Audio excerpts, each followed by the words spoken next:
All right. I think we're live. I'm going to assume we're live on YouTube, and I've shared it on all the platforms. Guys, it's Dr. Z. It's October 8th, 1:30 Pacific time, roughly. I round up. It's fall. I'm cold. I kind of like being cold.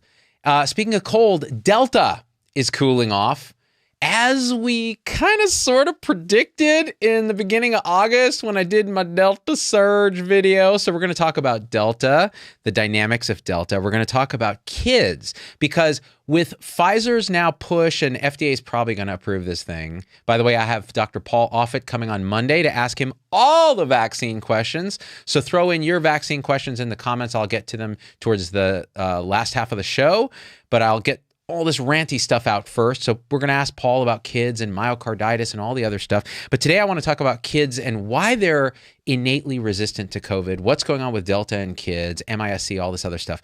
Because I think it becomes important as part of this Delta story. Like, what's going on? School started. Let's talk about it. I want to talk about this natural immunity thing because it appears people still deny that this is a real thing. That does not engender trust. Let's talk about natural vaccine immunity and the combination of the two, which I'm a fan of. I don't want you to go out and get COVID, but if you have it and you get a single dose, let's talk about that. And then we'll touch on Moderna and what's going on in Sweden and in parts of Europe, because people are freaking out like, what? They put a pause on Moderna? What's going on? Myocarditis. Let's talk about it. All right. All right. Let's do this. Everybody's here. Joanne Costanza, Sarah Chalk. My supporters are in the house. This is great. This is great. Let's do this. Here's what's going on with Delta. So back in August, we did a show based on David Wallace-Wells' work and the work of many others that he was reporting on, saying, hey, you know what? It's probable that Delta has certain dynamics that are common to the other surges that have been happening with COVID. And they're multifactorial. So this idea that we somehow control a pandemic, that we somehow have the hubris to believe that we're really in charge of this thing is probably not true. And these things obey certain dynamics that are very complex, that are difficult to entirely wrap around. But the idea with Delta was, well, okay, you have a very transmissible virus that's going to burn through a lot of population quickly because people are vulnerable who haven't been vaccinated, right? And so it's going to get all this sort of dry brush, like a wildfire that, you know, where the forest has been building up over time. It's going to hit the low-hanging brush first and burn through it very rapidly. Then what's going to happen is the other trees in the forest are going to be like, what? And they're going to try to, they're going to bend away from each other a little natural social distancing, masking, these kind of things that people will kind of even naturally do. And the organism that is our political body will respond and put in crazy mandates and all kinds of stuff. So you get this dynamic where the surge starts, people see friends, family, neighbors, et cetera, getting sick, their local hospital full, they can't do elective procedures. So they auto-regulate a little bit of behavior. So that's a piece of it. But then just a ton of people get infected. And those infected people, guess what? They have immunity to coronavirus, which we're going to talk about. So they're then no longer low-hanging fruit. You're starting to generate a bit of community immunity. Then you have the vaccinated people, which they got a cheat card. They're like, I don't want to get this thing. I'm just going to get vaccinated. It turns out the vaccines are effective against Delta. So that was a great idea. So now you have a combination of vaccinated immunity, natural human behavior modulation, and the general dynamics of the virus that we don't fully understand. It just does this. It seems like the other surges were about 2 months. Now, America, things smear out a little bit because it's not one country. It's a bunch of little countries all doing their own crazy stuff. And whereas, like, you know, what happened in Britain is it was like a quick on, quick off, the Delta crash. Here it's more like, oh, so what ended up happening? We were saying something like, well, if it follows Great Britain, we'll start to see things come down in beginning of September. Well, September 1st was the inflection point, actually, in reality, and it's been declining ever since with some statistical blips here and there. And now remember, deaths tend to lag cases, so the cases decline and the deaths will, are starting to decline as well. But there's a shift in time with deaths because it takes some time for those to be reported and to come to actually happen. So what we're seeing now is cases declining. Now, this contravenes, it goes against the most aggressive doom prophets, right? Oh my God, Delta's going to kill us this winter, especially when schools open.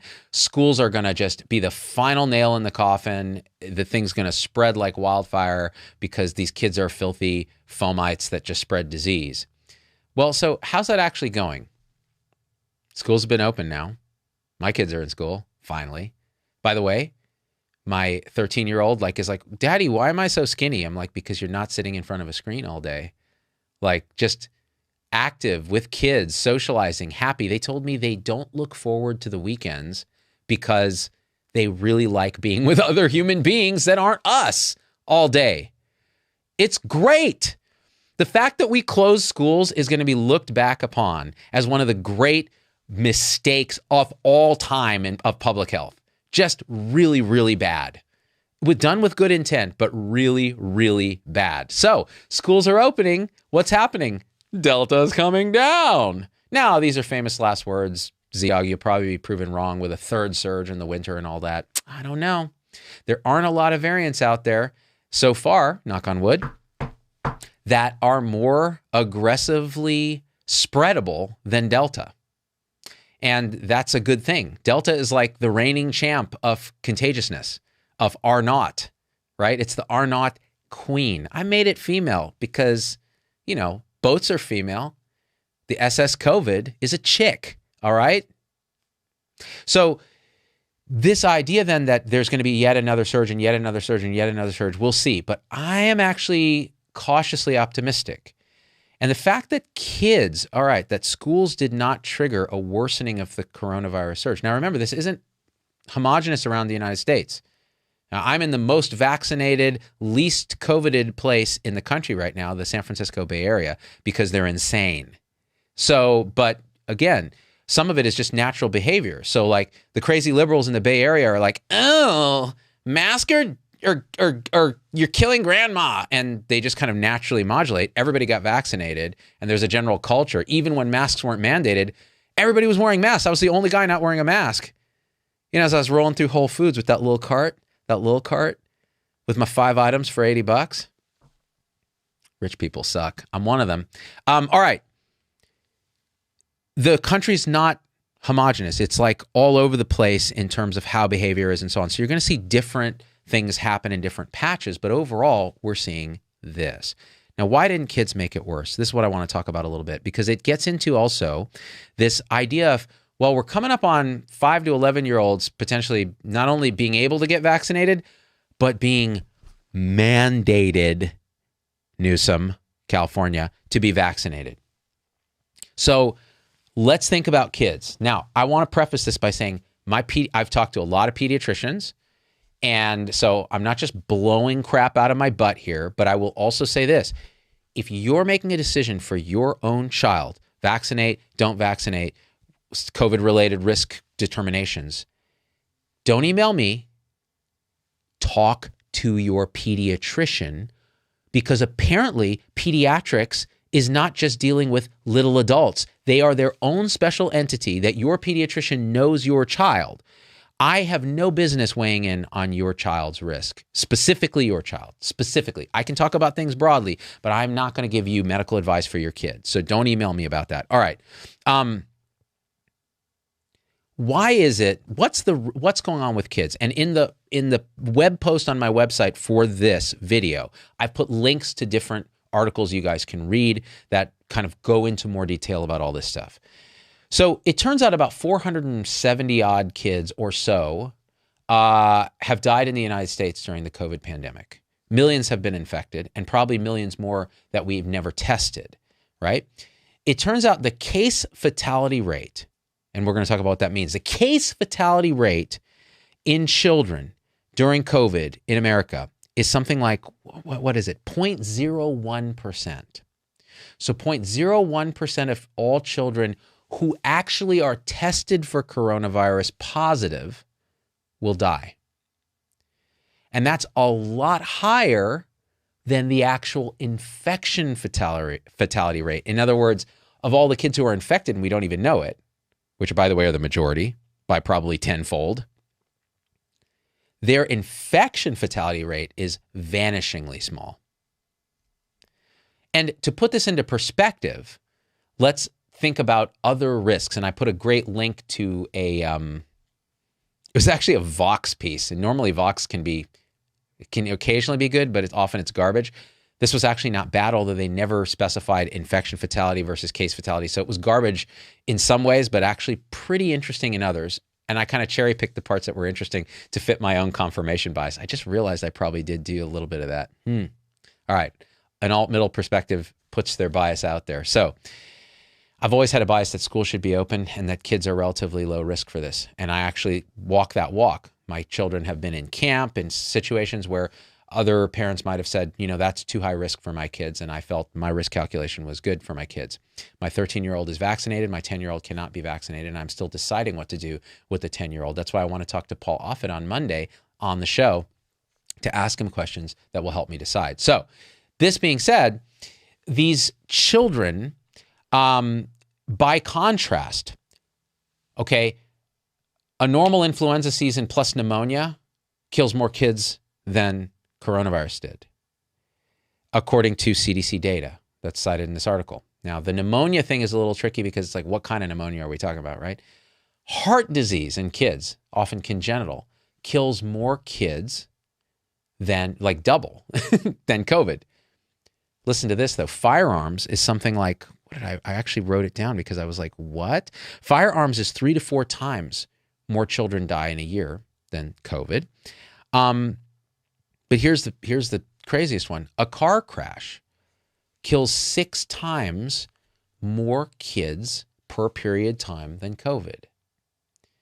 And yet we don't not put our children in cars. You know what I mean? So this is a risk spectrum for children that, and oh, sorry, thank you, No More left a comment and sent me $1.99 by Super Chat. Pools kill more kids by COVID by an order of double, over double. Drowning is doubly fatal. So let all that stuff sink in. Our understanding of risk, and here's the final piece for this. Because, this is what it gets me so upset that we don't really understand or talk about risk. And I've been saying this since day one of the pandemic. There's 700,000 dead from COVID, all right? 94% of them are over the age of 50. And a good percent of those have other underlying conditions. We don't talk about metabolic syndrome. We don't talk about diet. We don't talk about obesity. We don't talk about diabetes. We don't talk about chronic heart disease. That's often a lifestyle failure, meaning we've fed ourselves garbage as a society. We've made crappy food cheap. We've stopped exercise outside of like these gyms where you go for like a month and then bail. We've changed the dynamic of society to increase more loneliness, more screen time. So our mental health sucks, which increases our chronic disease, our sedentary status, and our obesity. And we still have adverse childhood experiences that traumatize children and lead to adult chronic disease and obesity. And then a wildfire like Delta comes ripping through and selectively kills people at risk like that. That we've set it up, and nobody wants to talk about it because either you're fat shaming, which you're not, or you're just not being you're not being inclusive enough for who could die. So kids are a tiny piece of this, right? Now it's interesting. The question of why kids are so resistant to the effects of coronavirus has kind of come up and up and up and up and up. And the early theories of like, maybe there's less ACE2 receptors that the virus binds to in kids hasn't really panned out. Maybe there's, some other, like they're exposed to so many natural coronaviruses because they're so filthy that they have some immunity that adults don't have. But it turns out adults have antibodies to all those same coronaviruses. And in fact, there's one theory called original antigenic sin, which says that when you're exposed, when you've had enough exposure to other coronaviruses first, like many adults have, because there's 3 or 4 or more circulating coronaviruses that cause common cold. Really, I think there's 4. That's what I recall. Don't quote me on that. And This is live, and I screw stuff up, and you guys call me out on it, which you should in the comments. And original antigenic sin is when you sort of imprint on a coronavirus, right? Say, and your immune system has this particular response. But when you see a new one, your response is a little bit biased by the original coronavirus exposure. And so the new response is maybe not as aggressive. And again, there's a lot of detail there. And some anti-vaxxers have said, well, isn't that what you're doing with the vaccine? And the answer is no, because you're actually making antibodies against novel coronavirus, which you're going to make when you're exposed to it anyways. So let's really be honest here, because you have it. And I've said this before, you have a date with Delta or any SARS-CoV-2, you have a date with it. If you haven't been infected before, and if you haven't been vaccinated, and even if you have, you're going to see this virus in your lifetime easily. Like 100%, you're going to, unless you live in a cave in Antarctica. And even then, you wonder, right?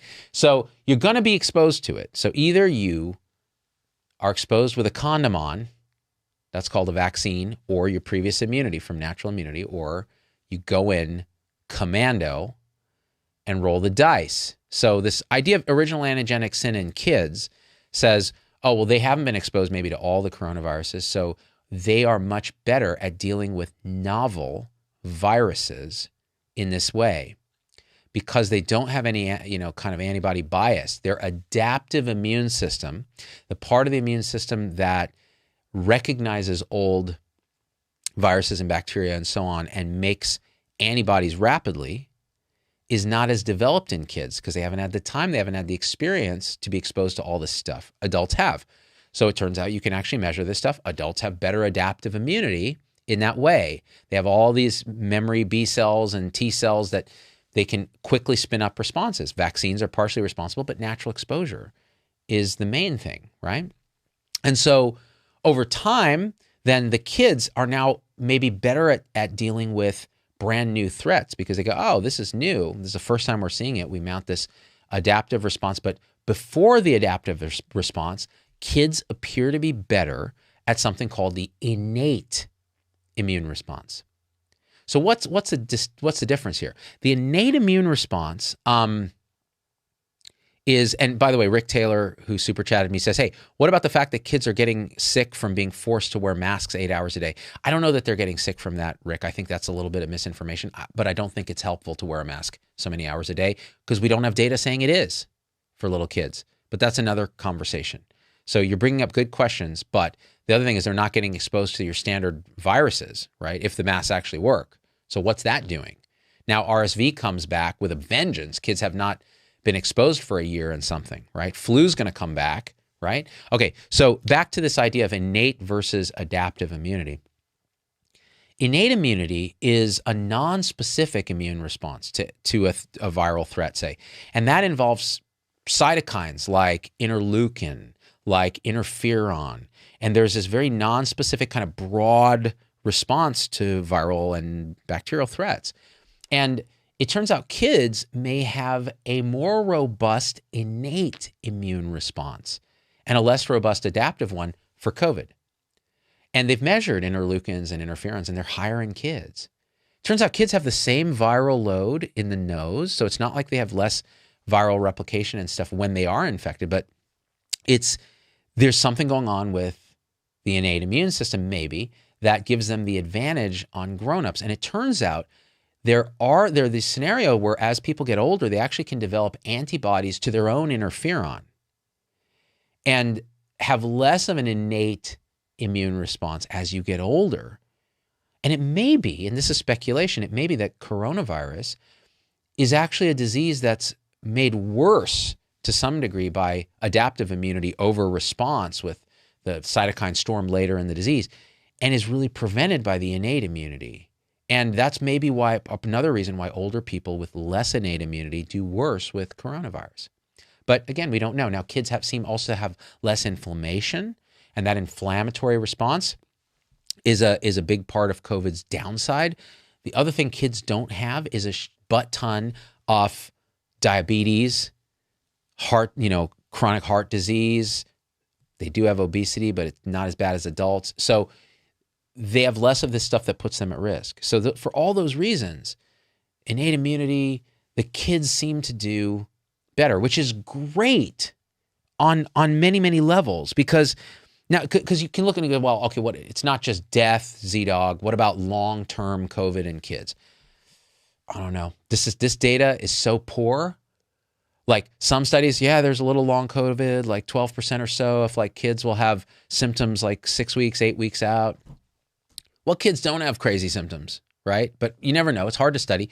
But then there's UK data that says, no, it's actually a very small percentage of kids have longer term symptoms. And partially it may be that they don't get this because they just don't get severe disease. And it seems severe disease is correlated with worsening long COVID symptoms. Whatever that is, we still don't even know what it is. So that's still under research. So I don't know that long COVID is something that you have to stress out and pull your hair out with little kids. Obviously, it's ideal if you can avoid infection, but everybody has a date with COVID. They really do. The kids are going to get infected. In India, something like 2/3 of all kids are antibody positive for previous coronavirus exposure. So this idea that you're going to bubble your kid and I think it's dysfunctional. I actually think it's a disease of the mind, this fear that we've instilled in people that is actually causing a lot of panic, anxiety, and bad consequences for our children. But again, I'm biased here, so I'm going to put my bias out there. I just don't think that's a way to go. Leah wants me to have moderators in the chat.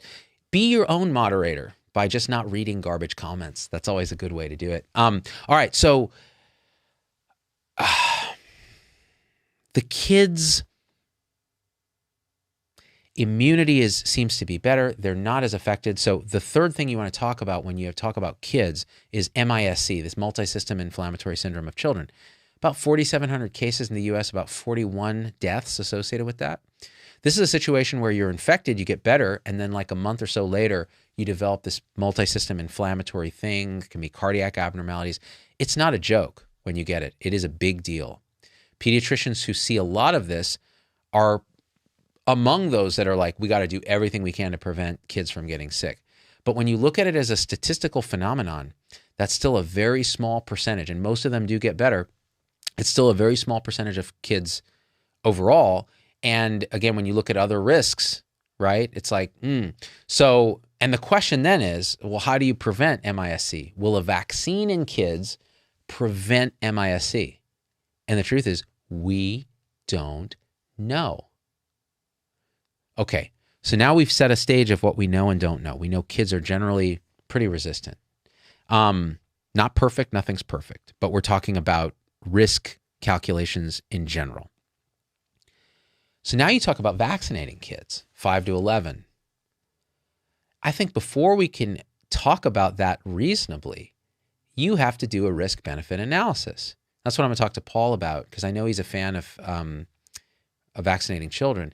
I want to ask him, like, well, okay, so what's the risk of myocarditis? How reversible is the myocarditis in children? So it turns out there was recently data out of, it was a New England Journal paper using an Israeli data set from a healthcare, like a big healthcare organization in Israel that keeps really good data. And they vaccinated everyone with Pfizer. So it was a very clean data set. And what they found was they looked at the rates of myocarditis, and actually myocarditis rates as a whole in the population were not very high. It was pretty rare. But as you go down into the risk category of young boys, the risk went up to about 1 in 10,000 or so, roughly. And that's a problem, because if you have a 1 in 10,000 risk, you better show a benefit that's greater than that risk in that age group. Now, some of the Europeans are saying, well, then this is all usually with the second dose. Just give them 1 dose. You get enough benefit from the vaccine for their low risk to put them at a ridiculously low risk. And I agree with that. But mandates are not going to agree with that. And that's why mandates are stupid. I'm editorializing. The current way we do mandates, they don't allow for any understanding of people who've been previously infected, and we're going to talk about that. And when they're going to deal with kids, there's going to be a lot of anger. And this is going to set back like kids' vaccines. You're going to poison a lot of the population that has psychological reactance to, first of all, being told what to do by a government. Second of all, something that seems illogical, risk and benefit wise. And third of all, that it ignores the science that natural immunity is a real thing. So let me read a couple super chats here. Brian Clardy says, family doc here, long-term social development of our kids that are masking is my biggest concern. This will have ramifications that last 20 years. So this has come up quite a bit. I know Vinay Prasad's talked about this and others that I respect a lot. My intuition is kids are pretty resilient, and I don't know that we're going to damage them from masks. I also don't think masks have been shown to do a whole lot for kids. So it's kind of like it makes the parents feel good. Maybe it harms them, maybe it doesn't. We don't know because it's not been studied. Probably some kids are sensitive to that and some kids aren't. So it's, again, there's no one size fits all. So it's challenging, Brian. It's challenging to even think about it, to talk about it. No More says, hey, I think we have enough evidence showing kids are safe from COVID. Meanwhile, politicians still want to implement vaccine mandates. It's peculiar how they're not following the science. Yeah. And that's what I want to talk about. So, because this is a problem. Let's look at the science, or science. Science is a methodology to find truth in the relative world that we live in. By the way, absolute truth may be a different thing, right? Everything is consciousness. This is all a dream. Okay, I put that out there. Next, natural immunity, increasingly, and I linked to a Kaiser Health News article. And there's Israeli data. We've talked about this. I've done shows on this. Natural immunity is a real thing. What is difficult with natural immunity, and again, even the term natural immunity is just COVID survivors, recovered COVID patients have immunity. They better, otherwise vaccines wouldn't really work. So they have immunity. The question is, how good's their immunity? Well, the Israeli data set said it was pretty damn good. In fact, better than vaccinated immunity. Other data sets may disagree. It's mixed. So we don't really know. I think the problem is when you're infected naturally, if you have an asymptomatic infection, who knows how robust your immune response is? If you have a serious rip-roaring infection, maybe it's higher. And the other problem then becomes, we don't know, and this is crazy to me, I'm going to ask Paul on Monday, we don't know what level of antibody that you can measure actually corresponds to immunity. So we have no idea, and yet a lot of these vaccine trials for boosters were looking at antibody levels instead of actual outcomes like severe disease, infection. So we don't know. So we don't have an easy way to go, oh, we tested you, your antibody level was X, you should be immune. That data, it's being looked at, by the way. They're studying the hell out of it right now. But we don't know that number. And the tests are all different, so we don't know that number. That's a problem. So say someone's naturally infected. How are you going to prove it? Well, you could show a positive COVID test within some period of time. And again, what period of time? How long does natural immunity last? We're not clear on that yet. It probably lasts quite a few months at least. Whereas Pfizer's vaccine wanes in antibody level, but seems to be still good against severe disease, less good against infection over time, which makes sense. The antibodies probably are pretty good at, the neutralizing antibodies pretty good at preventing like initial infection, but it's the T cell and memory B cell response that's more durable that prevents the severe disease. So you get a little sick, but you don't get a lot sick. So I'm suspecting, and the data kind of is bearing, so this is the key piece of Israeli data that I think is so interesting.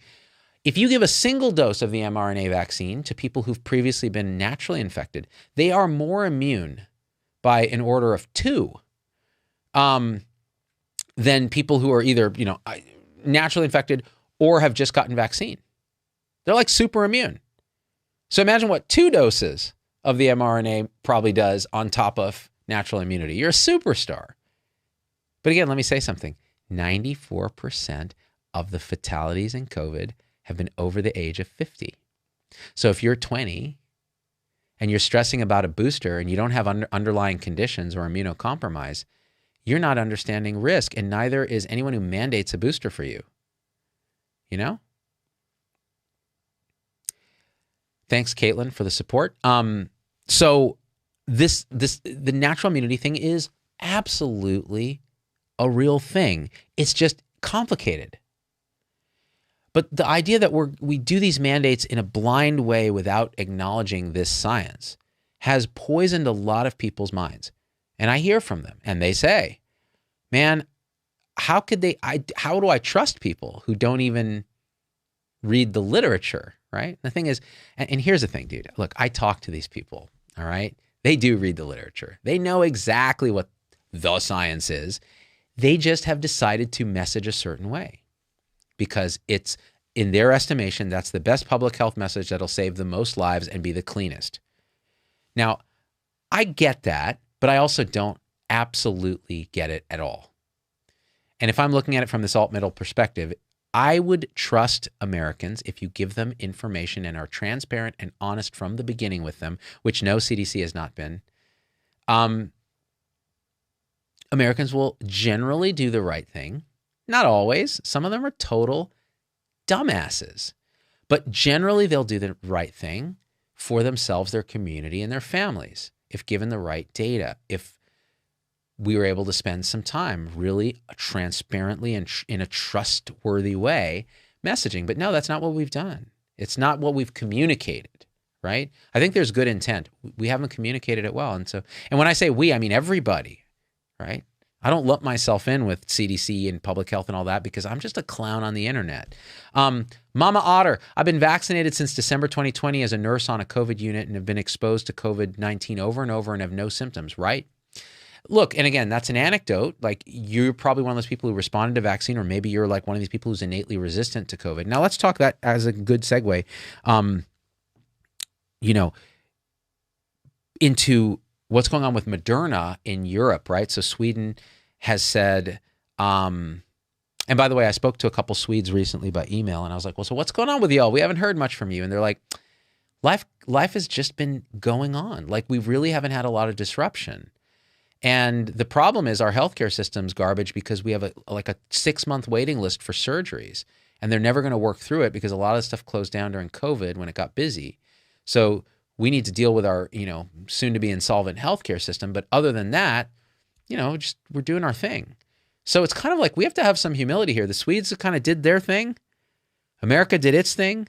Australia did its thing. In the end, what are the outcomes really? I bet they're not going to be all that different. Maybe a little bit here and there. Not different enough to go, we've torn ourselves apart politically. We've divided ourselves. We still haven't talked about the things that matter, which is understanding risk, protecting people at the highest risk, and stopping the epidemic, the pandemic of cardiometabolic disease. That's the thing, man. Okay, so Moderna in Sweden. The Swedes are like, we're pausing. We're not giving Moderna to anybody 12 to, I forget exactly what the upper end of, whether it was 30 or 25 or something. Young people, we're not giving it Moderna to. Why? Well, because Moderna may have a higher rate of myocarditis. Why? Well, we've talked about this before. Moderna's like 3x the dose. It's got more mRNA in it, more immune response, higher antibodies at longer, more durable response. It's just a better vaccine than Pfizer. And it could be also because it's spaced out 4 weeks. But because it's so immunogenic, whatever the etiology is, whatever the causes of myocarditis, it seems to be about, according to some Israeli data, actually double the myocarditis risk with Moderna in young people that are at risk. Older people, they don't have the problem. You really don't even have to really worry about it that much. So I got Moderna, by the way, and I can vouch that second dose, man, knocked me down. It was brutal. And you got to think about this. You're mandating these things. So you're telling people you'll lose your job if you don't spend 30 hours with rigors, chills, fevers, muscle aches, splitting headache. These are things that can happen. They're all good things. They're all immune response. But you're basically telling someone you're going to suffer here. Someone who's already had COVID. That's what you're telling them. And then you wonder why people are resistant to mandates. Like, pull your head out of your ass. You don't understand people at all if that's how you're talking to them and you're not understanding. That's what they're afraid of. A lot of them are afraid of needles. I already did a video on this. A lot of them are afraid of needles, deathly afraid, and they won't admit it because it's like an embarrassing thing to admit for some people. I'm like, dude, fly your flag high. This is an unconscious fear. It's somehow conditioned in your childhood or it's genetic. It doesn't matter. It's not your fault that you're afraid of needles. But it's terrifying for some people. Terrifying. I get these emails. Like, you feel for them through the email. They're really scared. And look, it seems irrational to people who don't have the fear, but to people who do, it's a crippling fear. And now they're going to lose their job because even though they already got COVID, it's tough, guys. All right, I forget what we were talking about. Moderna. So Moderna, I get it. Like, maybe Moderna in kids is not a good idea because if you have double the myocarditis risk, roughly, I mean, we don't fully know, right? That data set needs to be borne out. It makes sense, but does that make Moderna a bad vaccine? Oh, hell no. In fact, I prefer Moderna for most adults, right? I think it's a really great vaccine. And the fact that it's spaced out a little, I think they should space the Pfizer vaccine out more too. Again, what's the ideal time? I don't know. Marty McCary thinks it's 12 weeks, like the Brits spaced out. I don't know. My instinct is something like somewhere between 4 and 8 weeks. Because remember, you're a little less protected in the interim period of time when you don't have that second dose. So, but it's probably all fine, guys. We overthink a lot of this stuff. I almost said the S word. And I don't think we should. You know, we should study it, let the thinkers overthink it. But what we should do is just like kind of do the right thing and stop overthinking stuff. And I'll tell you what I think the right thing is. So Moderna, I'm not worried about it. I don't think kids should get Moderna. They're doing the Pfizer thing. We'll get to the wrap up here. Let me look at some comments. K-Ring86. Hey, do you think delaying the second dose could improve someone's chances of developing myocarditis? I'm going to be honest with you. I don't know the answer to that. I know Monica had mentioned on the show, Monica Gandhi, that she'd spaced her vaccine out for her kid because she was concerned about that. But I actually don't know whether doing that reduces the risk of myocarditis because I have not seen data to show me that. Now, that makes me think, what's causing myocarditis? Now, Dr. John Campbell on YouTube and others have been floating a paper in mice where, and I haven't read the full paper yet. I've sent it to Paul Offit to review. And remember, the immediate response when you look at mice papers, and this is what they did with the mice, if they injected the mRNA vaccine directly into the bloodstream through a vein in mice, a lot of them got myocarditis. If they injected it into the muscle like it's supposed to be injected, they didn't. The rate of myocarditis was very, very low. So the question is, what's going on there? Well, there's a saying in science, right? Mice lie and chimps exaggerate, meaning mice and humans, they share some homology, but you can't usually extrapolate what happens in mice. In fact, most of the time it doesn't pan out. And then you got to look at the methodology of the paper. A lot of times they're poorly done. John Campbell thought it was actually a well-done paper. I haven't read it directly, so I need to. But then the idea is, do you have to withdraw on a syringe before you inject? I'm going to talk to Paul on Monday about this. I don't know. My instinct is I don't think that's it. I think it's an idiosyncratic immune reaction. It's not caused by injecting it into a vein. I think it's just some people are innately sensitive to an immune response that comes with this because other vaccines have done this. Smallpox vaccine has done this. And smallpox vaccine does, these vaccines do not have spike protein because the argument is, they looked at these mice when you inject it in the vein, they were expressing spike protein in their heart. And it's like, well, yeah, you put mRNA into a blood vessel at a high concentration, it's going to be expressed in different cells of the body, including maybe the heart, if it's taken up there.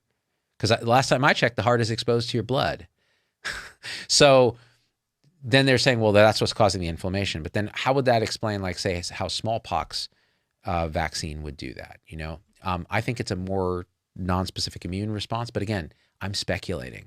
And so I'm going to tell you I'm speculating. Thanks, TH, for the support, the super chat. You guys are great on YouTube supporting our show. Let me see where our comments are. Okay, so I'm gonna give you a wrap up here, and then we'll take comments. Okay, so if you want to stop watching after the wrap up and you don't like comments, you can do that. Delta is going to be over soon, and this is why I say that. I'm predicting, and you know how my predictions are. 95% of them are wrong. 5% are insanely right. So between natural infection immunity, vaccine immunity, we're only 56% vaccinated in the US. That's abysmal, by the way, fully vaccinated. More have had the single dose. Between those two, we're going to have reasonable resistance to another wave of whatever. You now have molnupiravir, which I did a show on, Merck's drug, which apparently was a little less effective in India. I need to look at that data, but seems to be pretty good at preventing hospitalizations. So if you do get infected and you're in some risk category, it might prevent you getting admitted to the hospital, which is good. Turn it more into a common cold. You have monoclonal antibodies, which are good as well. And then inpatient, you have remdesivir, which is garbage, and dexamethasone, which is awesome. And new ways that we look at trying to avoid intubating people, putting them on ventilators, using non-intubated prone positioning, different things like that. So I think we're getting there. I think this, if I'm a betting man, I would say that this big Delta surge is the last surge we're going to see in the U.S., big surge we're going to see in the U.S. We're going to get back to a new normal. Hopefully the masks are coming off in the Bay Area soon. These idiots. And people will get vaccinated, and the few people that don't get vaccinated, whatever. Really, whatever. Right? We don't need to destroy the fabric of our society to vaccinate every last person. We really don't. It's not that type of disease. Right? And just get those high-risk people. I had a really heartbreaking story about a cardiologist just emailed me and was like, man, I just took care of this like 90-plus-year-old guy who needed a pacer, and I put the pacer in, saved his life, told him he needs to get vaccinated. They were like, sure. And he didn't get vaccinated and ended up admitted back with COVID. And it's like, man, these are not, that's the age group where you vaccinate. You don't overthink it. You don't worry about nonsense misinformation. You just vaccinate, all right? There's a lot of overthinking that's going on, and I think the overthinking is triggered by the emotional reactance to the garbage way our public health officials have communicated vaccine safety and efficacy. And I've done plenty of rants on that. All right, let's take some comments. So, good news. I'm optimistic. This is great news. All right, the end of Delta, the end of COVID. As a pandemic, it'll be an endemic thing. All right. Get through all the anger, bargaining, denial, grief about that. It's here forever. I'm down with that. Kids are innately resistant to it, which means every child who's born will get the infection and do pretty damn good. You don't even have to vaccinate toddlers and all this crap. They'll just get immune by the time they're adults. They've seen the virus already. We have collective immunity. It's a cold. Right? Some people will still die because that's just the nature of these viruses. You can die from a common cold. All right. TH says, I can't get an answer to this question. It said people can still transfer the virus after vaccine. Can you transfer the virus with natural immunity? Yes. Same thing, really, probably. This is a mucosal virus. You can get infected. You can replicate Delta because Delta replicates like hell in the upper airways. And you can spread the disease, but usually you're going to have some symptoms. Not always, but usually you're going to have symptoms. Or be, the problem with this is you can be pre-symptomatic. That's the problem with COVID. But in vaccinated people, your highest transmission is usually when you're symptomatic. So all that being said, yes, you can still transmit, but both naturally infected and vaccine transmission is going to be less for a couple reasons. One is 5 to 10-fold risk reduction in being infected in the first place. So if you're not infected, you can't transmit. So vaccines reduce transmission by reducing infection. Second, the duration of illness is likely shorter in vaccinated people, which means less time to transmit because you're less infectious for less long. If you're fully symptomatic and all that, you're just as infectious as a unvaccinated person. That's where the miscommunication happened. CDC was like, these vaccinated people can spread it. You need to take a mask and put it on. It's idiots, man. We pay them to do this. We pay them to do this, to screw this up. I know morale is low at CDC. I know it's been hard. I know good people at CDC, very smart people. But man, this has been a cluster F. Trisha Tree, I was one of those vaccine hesitant nurses. Because of your channel, I got vaccinated last spring. Oh, I just wanted to say thank you. I want to say thank you for inspiring me. Look, you guys know I want to see all y'all vaccinated, right? Even the people with natural immunity. Because even just a single dose, man, you're going to be a superstar. We'll just push this thing to endemicity that much faster. Kids, I'm ambivalent, honestly. I want to talk to Paul about it again on Monday. Because again, risk-benefit, right? No more. If 56% are vaccinated, will the others' natural immunity still be helpful? Yes. The problem is there's a lot of overlap. So we can't really calculate what the ultimate herd immunity threshold is. And with this one, it isn't a classic herd immunity in the sense that you prevent, infection entirely. It's just you prevent severe disease. It's like herd immunity against severe disease. Yeah, really good questions, you guys. Let's see. Yeah, Renee Eckhart, who's a supporter on YouTube, cringe every time I find one of my 80-year-old patients isn't vaccinated. Yeah, because you look at the case fatality rate in that population, 25%. That's crazy high. A fourth of you will die if you're infected with COVID, case fatality rate. That's high. So we know, my friend Jay Bhattacharya talks about this. He's like, we know who's at risk, right? So you don't destroy the fabric of society, the economy, our kids' education, their future, their economic futures, when you know what to do, which is vaccinate old people. That's what Britain did. They vaccinated all the old people first. Their death rate went bloop. Still get infectious, but who cares? That's the thing. Who cares, Oh, but long COVID. Man, I don't know. I just don't know. We need more data on the long COVID thing. Mama Otter says, in healthcare, we can't cure stupid. That's a common, and I used to say that a lot. It's a very shamey phrase, but sometimes it does apply. Like there's some people that you're just like, listen, you just don't have the toolkit emotionally, mentally, physically, whatever it is, to cope with this. You just don't. So we try to help, but we can't cure that component of it, the lack of the toolkit to do this. That's why some people argue for mandates, because you can't cure stupid. But see, the problem with that thinking is these aren't stupid people on the whole making these decisions not to vaccinate. They're very smart people who are operating as humans will operate, emotionally and intellectually. And you can find information online to back up anything you want to believe. You can find that information, and it can sound extremely compelling. When Dr. Ryan Cole, Mayo Fellowship-trained dermatopathologist, what the fuck? Sorry, I shouldn't have said the F word. Says, this is what I'm seeing in my patients. And it's like, yeah, well, here's what the other 99.9999999999999% of us doctors are seeing.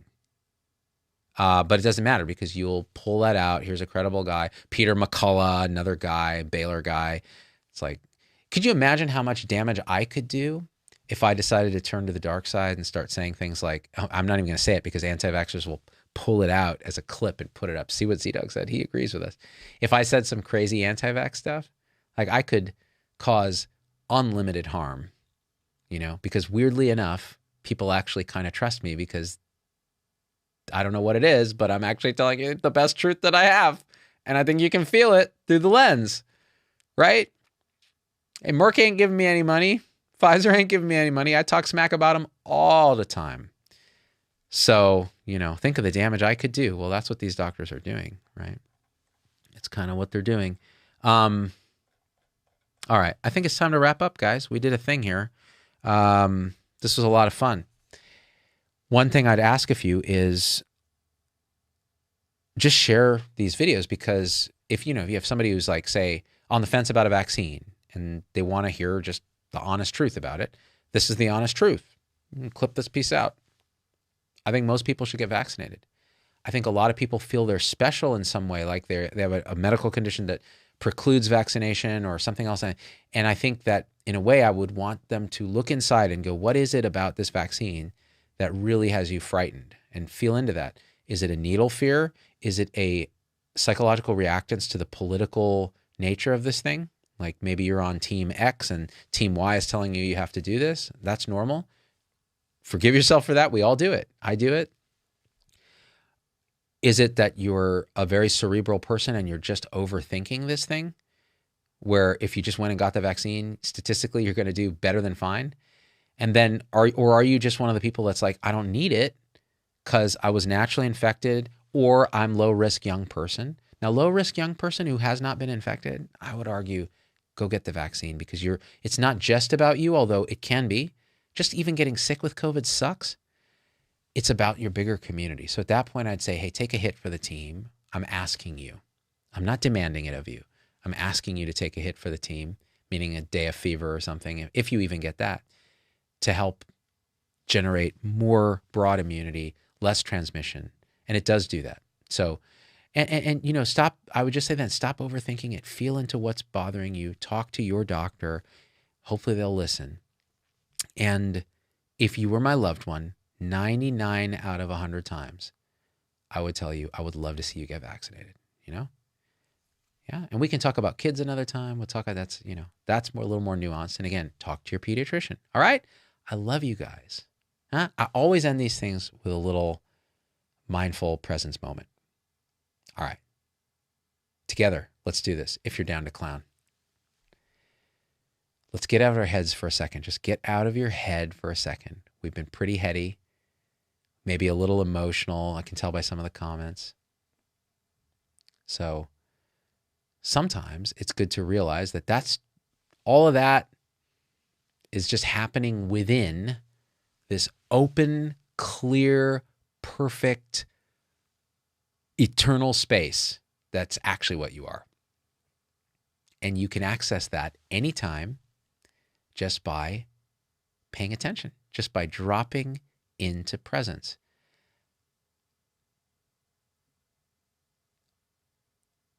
Just take a breath in.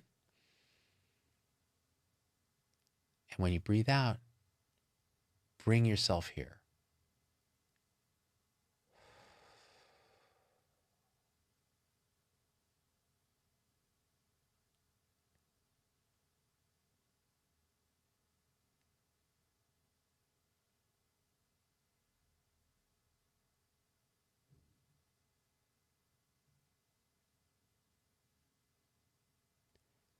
I don't even want to talk anymore. I just want to stay there. Anytime you're overthinking or stressed, or this pandemic is just driving you insane, just do that. All right, guys. I love you so much. Until next time, we